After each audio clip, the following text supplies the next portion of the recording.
Ni makala maalum yanayoeleza na kuonesha ushiriki wa Jeshi la Ulinzi la Wananchi wa Tanzania JWTZ katika kusaidia mamlaka za kiraia wakati wa utekelezaji wa majukumu mbalimbali, hasa nyakati za majanga. Ni ukweli usiopingika kuwa serikali ya Jamhuri ya Muungano wa Tanzania na wananchi wana mategemeo makubwa na Jeshi la Ulinzi la Wananchi wa Tanzania kutokana na utendaji wao pindi wanapohitajika kufanya hivyo. Tangu kuasisiwa kwa Jeshi la Ulinzi la Wananchi wa Tanzania mnamo mwaka 1964, jeshi limekuwa na ushirikiano wa dhati na mamlaka za kiraia katika kutoa misaada ya kibinadamu na uokoaji wakati wa maafa.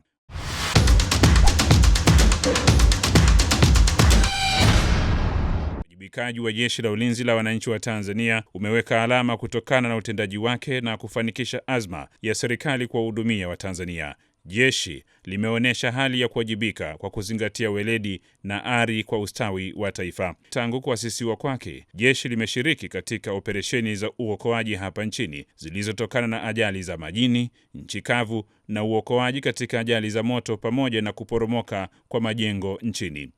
Moja ya kazi tunasema secondary role, yani kazi ya pili ukiacha kazi ya msingi, ni kusaidia mamlaka za kiraia. Ni moja ya jukumu letu la pili ukiacha ile jukumu la kwanza la msingi. Na nikwambie, na kwenye eneo hilo vile vile tumefanya vizuri sana. Kama unakumbuka, kulikuwa na meli ya MV Bukoba ilishawahi kuzama kwenye lile ziwa Victoria, lakini vile vile kuna meli ya Spice Island ambayo na yenyewe ilizama kwenye bahari ya Hindi. Jeshi lilifanya kazi nzuri sana katika kuokoa wale wananchi. Sasa hiyo ni moja ya kusaidia mamlaka za kiraia. Kwa hiyo tulikwenda, tumefanya kazi vizuri sana na tumepongezwa. Lakini ukiacha hayo, tumeenda maeneo mbalimbali. Kulikuwa kuna operation Kimbunga, na yenyewe tulifanya kazi vizuri sana na kwa weledi. Of course kwa kusaidiana na vyombo vingine vya ulinzi na usalama kama polisi, magereza, uhamiaji. Tumefanya hiyo kazi vizuri sana, usalama vizuri sana. Lakini vile vile tumefanya kazi nyingine kwenye mafuriko, tumeokoa kwenye mafuriko. Hapa karibuni tulikuwa na mporomoko wa ardhi kule Manyara, Babati. Hali ilikuwa ni mbaya. Na ukitaka kujue tunafanya kazi kwa weledi, bahati nzuri nilikuwepo kule. Tulivyofika tu wananchi wanashangilia azifu tumeshashinda tatizo. Kumbe ni kufika tu kwa Jeshi la Wananchi wa Tanzania wana uhakika wanaenda kutatua tatizo. Kwa hiyo kule Manyara tumefanya kazi nzuri sana ya kuokoa wananchi kutoka kwenye yale mafuriko pamoja na kutoka kwenye yale maporomoko ya udongo. Lakini vile vile ukiacha kuokoa, tumehakikisha kwamba tunarudisha miundombinu katika hali yake ya kawaida, na tumeondoka kule at least wananchi wamekuwa settled. Lakini vile vile Morogoro yalitokea mafuriko, tumekwenda huko. Rufiji yametokea mafuriko, tumekwenda huko. Kote huko nafikiri tumefanya kazi vizuri sana. Na mwandishi wa habari, usichukue haya maneno kutoka kwangu, tembelea hayo maeneo, halafu uliza kwa wananchi ni namna gani Jeshi la Wananchi limeweza kuperform. Watakwambia kwa kweli Jeshi la Wananchi ni jeshi ambalo lina weledi, lina nidhamu, lina utii na lina uhodari. Mnamo mwezi Desemba mwaka 2023, mkoa wa Manyara uligubikwa na simanzi baada ya mafuriko na maporomoko ya udongo kusababisha uharibifu wa miundombinu mbalimbali, yakiwemo makazi na vifo kwa wananchi wa wilaya ya Hanang katika mji mdogo wa Katesh. Mara baada ya maafa hayo, Jeshi la Ulinzi la Wananchi wa Tanzania lilifika katika eneo hilo na kuanza zoezi la uokoaji sambamba na kurekebisha miundombinu ili kurejesha maeneo katika hali ya kawaida. Akizungumzia namna JWTZ lilivyoshiriki kikamilifu katika zoezi la uokoaji, mkuu wa mkoa wa Manyara Mheshimiwa Queen Sendiga anaeleza jinsi alivyopata ushirikiano kutoka Jeshi la Ulinzi la Wananchi wa Tanzania. Mkoa wa Manyara tarehe 3 mwezi wa 12 mwaka 2023 tulipata janga la maporomoko kule Hanang kwenye mji mdogo wa Katesh ambao ulijumuisha kata zipatazo 4 katika ile eneo, vitongoji na vijiji kadhaa. Baada ya kupata ile changamoto asubuhi mapema, Jeshi la Ulinzi na Wananchi Tanzania ndio walikuwa watu wa kwanza kufika. Maana kwanza tuna vijana ambao wapo kwenye mafunzo, ambao wapo maeneo ya kule Katesh. Wao walikuwa wa kwanza kufika kwenye eneo la tukio wakisaidiana na wenzetu wa Jeshi la Uokoaji na Zimamoto kwa sababu ya mambo ya vifaa vile vya awali, na walianza kufanya kazi kubwa sana.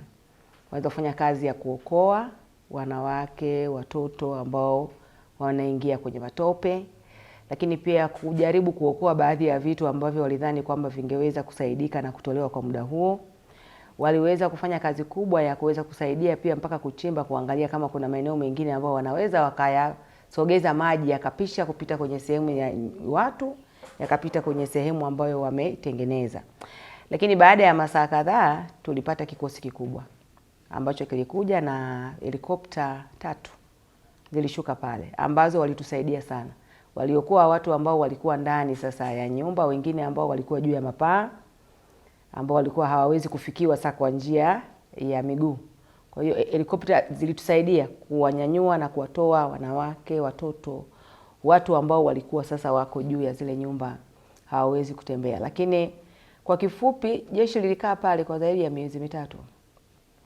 Tulikwenda tunapungua kulingana na uzito na ukubwa wa kazi iliyosalia. Lakini pia vikosi mbalimbali vya wataalamu kutoka Jeshi la Ulinzi na Wananchi. Jeshi la Ulinzi na Wananchi ni taasisi kubwa. Ina wataalamu wa kila aina hapo ndani. Pana mainjinia, pana madaktari, pana watafiti, pana watu wa hali ya hewa. Kwa hiyo wataalamu wote kwa ujumla waliungana na kundi kubwa la wataalamu katika kujigawa kwenye kazi mbalimbali. Na walitusaidia sana hata kwenye masuala ya utafiti kuweza kujua maporomoko yale chanzo chake kilikuwa nini haswa. Helikopta za JWTZ ndio ambazo tulizitumia pamoja na wataalamu wao wakishirikiana na wataalamu wetu wa kutoka Wizara ya Madini. Walifanya kazi kubwa sana. Na kazi ile ambayo ilifanyika kule inaendelea mpaka sasa hivi, ni kazi endelevu.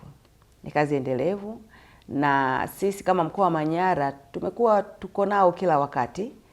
Kila tunapata changamoto, Jeshi la Wananchi na Ulinzi Tanzania tunaliona. Lakini ni watu wa msaada wa haraka, lakini ni watu wa vitendo kwa haraka. Kwa hiyo wanafanya kazi mara moja, kazi ambazo zinaonekana haraka kwamba hiki kimefanywa na wenzetu wa Jeshi la Wananchi na Ulinzi Tanzania.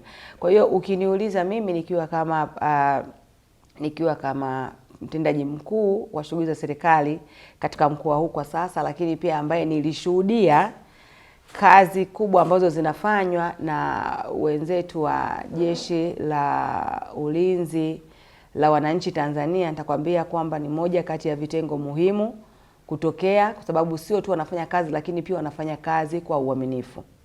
Tumefanya kazi kubwa sana katika kipindi kile cha maporomoko ya Hanang. Lakini sifa ambazo zimekuja kubwa mbali ya kusaidia wananchi, lakini ulinzi wa misaada na vifaa vya waathirika.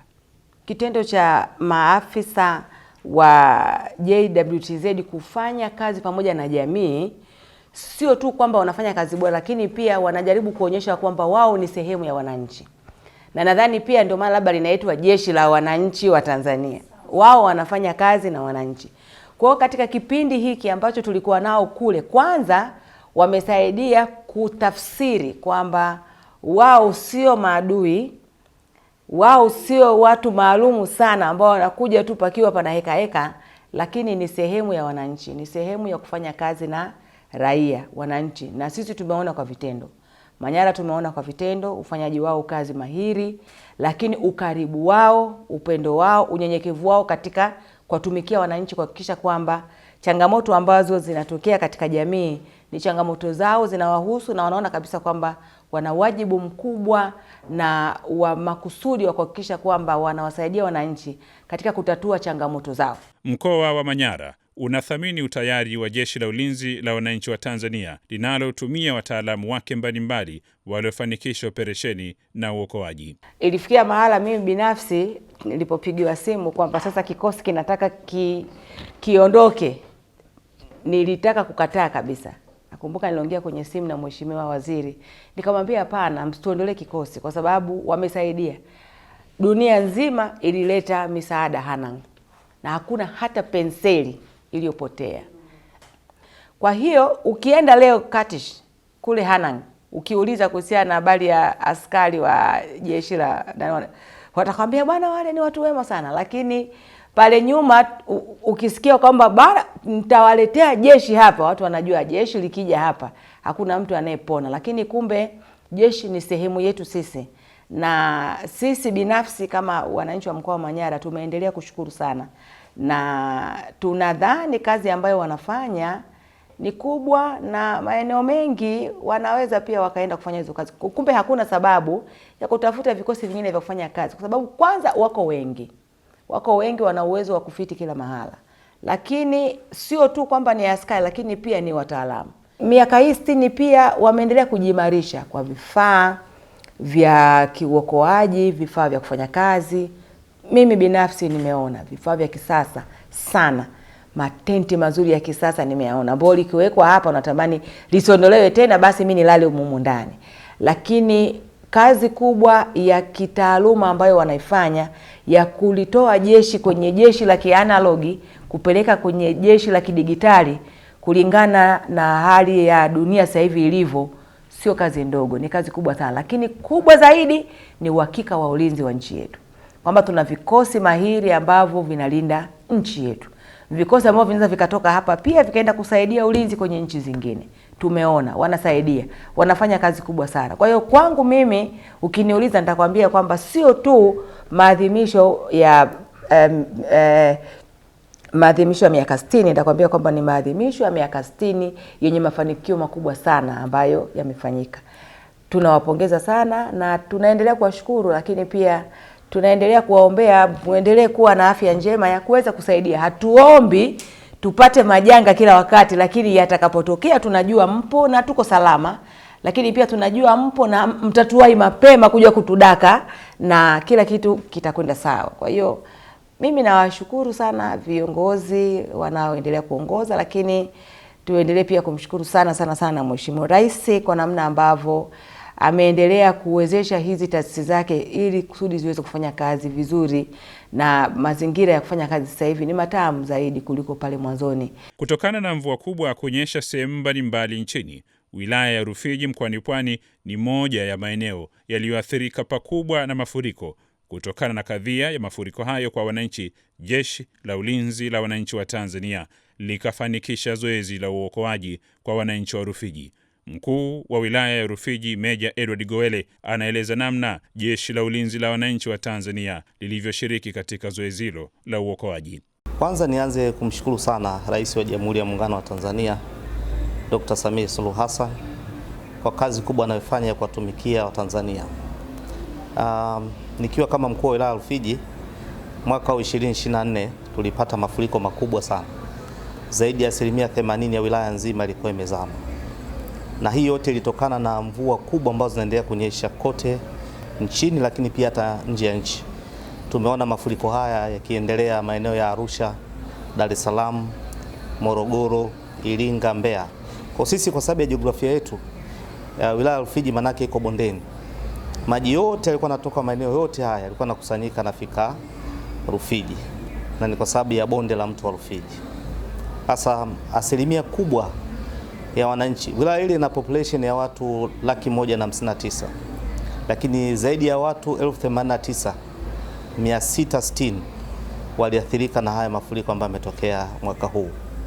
Lakini pia wakazi kwa maana ya kaya, zaidi ya kaya 23,660 pia zilikuwa zimeathirika. Hii ni kwa mujibu wa tathmini ya awali.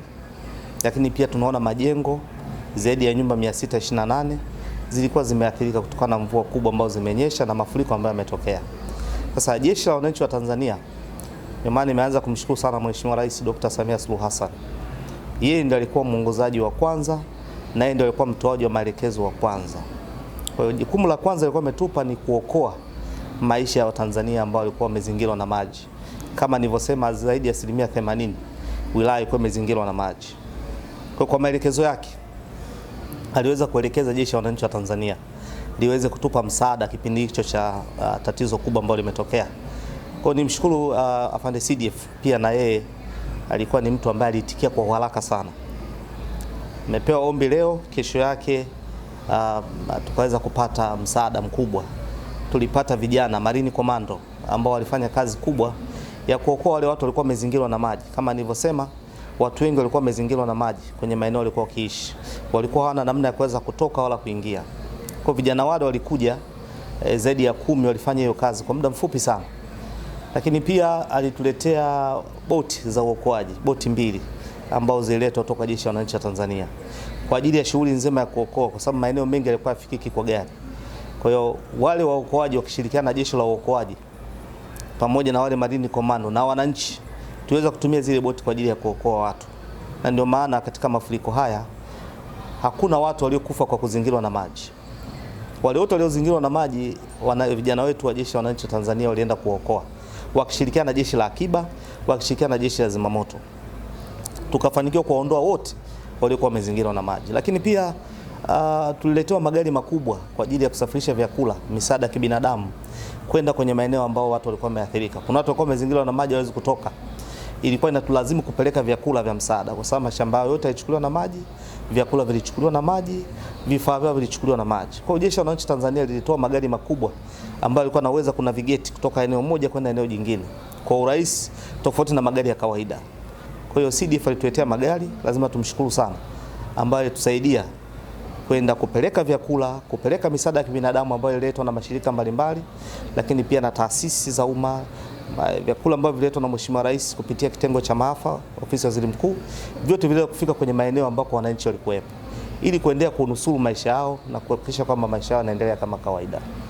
Lakini tunashukuru tulikuwa napata ushauri wa kitaalamu kutoka kwa wenzetu wa Jeshi la Wananchi wa Tanzania. Namna gani tuweze kuhendo watu, namna gani tuweze kusimamia watu, namna gani tuweze kupeleka vyakula vya misaada, namna gani tuweze kusimamia usalama wa watu wetu. Ushauri wote tulipata kutoka kwa wenzetu wa Jeshi la Wananchi wa Tanzania. Lakini pia kupata taarifa za kiusalama kwenye maeneo yote. Wote tunajua linapotokea janga la namna hiyo, na ndipo hata maadui wanaweza kutumia nafasi hiyo hiyo. Lakini jeshi lilikuwa imara.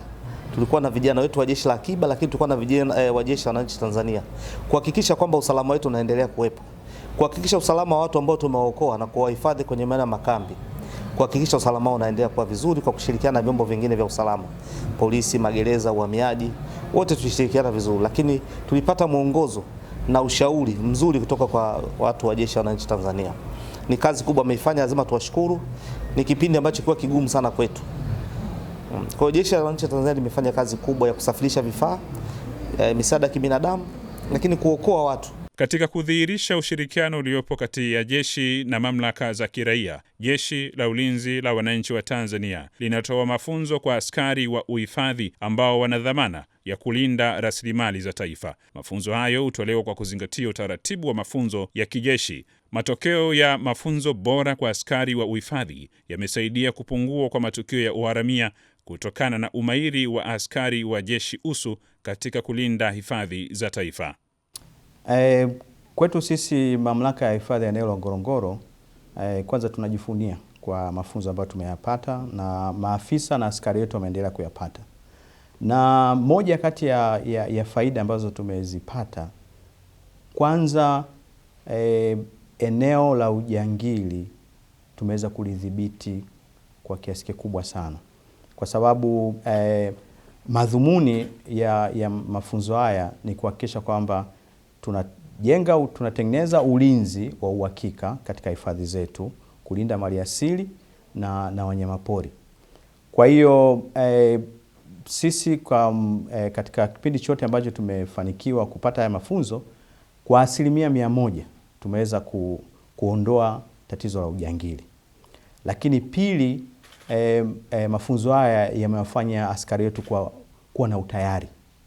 Wakati wote wamekuwa na utayari, wamekuwa wakakamavu, wamekuwa makini na wamekuwa na nidhamu ya hali ya juu, ambayo imesaidia katika kuhakikisha kwamba ulinzi ambao tunaufanya katika hifadhi zetu umekuwa ni imara.